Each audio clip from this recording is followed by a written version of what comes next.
Good day mga wupop na bali ngayong gabi is may gagawin tayong activity. Bakit? Sali ka. So yun, may magagawin akong activity na ginagawa ko sa alaga kong pusa kapag in-hit siya. So hindi ko alam sa iba kung paano yung way nila para ma-relieve yung hit ng alaga nilang pusa. So ito, ginagawa ko siya dahil kapag ito ay in-hit is tumatakas to ng bahay tas ilang araw mong hindi makikita. Kaya mahirap. So ito nga pala si Yamato yan, init siya. So naka-ready na siya. At ito namang isa kasi, yung partner niya, si Sanji, is hindi makabot kasi bata pa nga, medyo bata-bata pa siya. So kahit anong gawin niya, hindi abot ng toy-toy niya.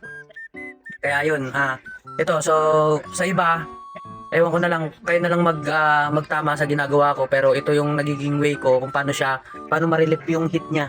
So ito, panoorin nyo na lang. So, una muna, ginagawa ko is, yan, tinataas ko muna yung buntot niya. Yan, yan, tinataas ko yung buntot niya. Kasi nga, hindi nga abot kasi ni Sanji. So, ganito.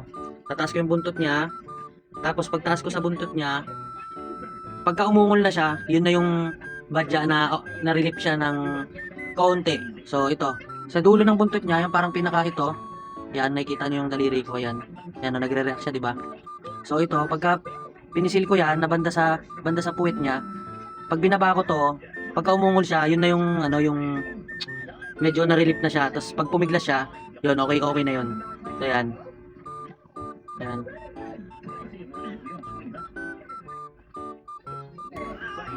Yan, naririnig nyo?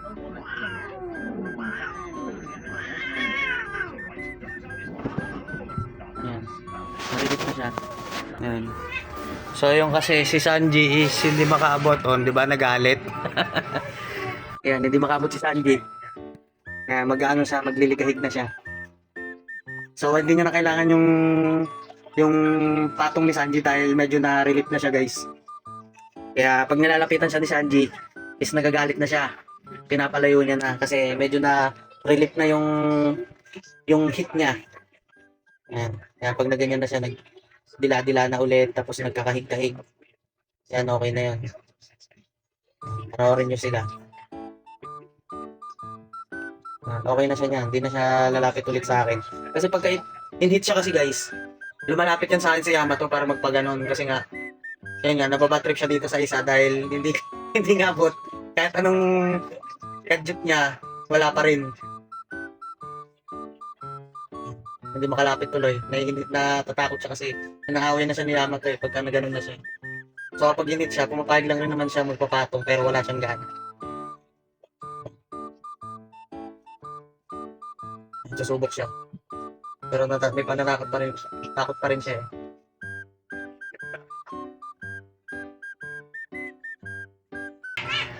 Mga nagagalit ko. Ayaw niya.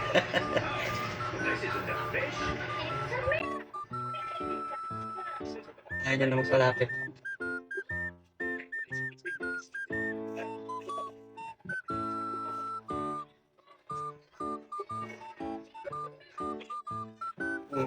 Di ba? Pinaway na siya. Hindi ka naman kasi makaabot eh. Hindi kasi siya makaabot. Kaya nagagalit. Ito yung itsura nila pag nag-hit silang dalawa. So ayan, papakita ko sa inyo. Pero maawupop ganyan yung itsura nilang dalawa kapag nag-hit sila. Hindi makakabot kasi ito talaga si Sanji kahit anong gawin niya. Para siyang bata na pinipilit niya ipasok ng supot niyang toy eh. Kaso wala, hindi talaga. Ano to? Galaw mo. Diba? Kahit anong baril niya dyan, wala. Hindi talaga siya makashoot. Kaya si Yamato na inis.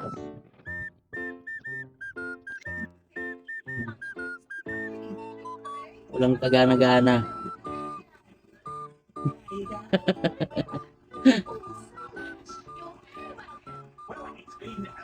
Kaya malungkot si Yamato talaga kasi yung partner niya hindi makaano. Yun naman yung tingin. Kahit anong baril niya dyan, wala.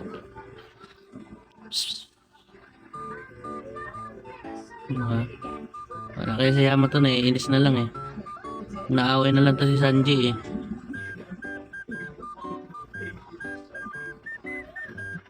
Umalis ka na nga dyan.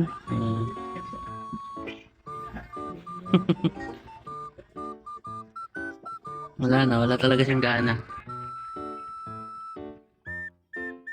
Wala, nainis na. Malis ka na dyan. Wala kang kwenta. Sabi niya.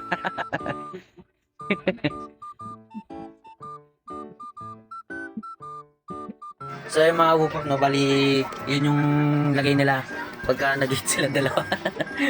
So yun lang yung ginagawa ko, sana sa iba makatulong, pero hindi ko alam sa ginagawa ng iba kung paano yung nagiging way nila para ma-relieve yung hit ng alaga nila.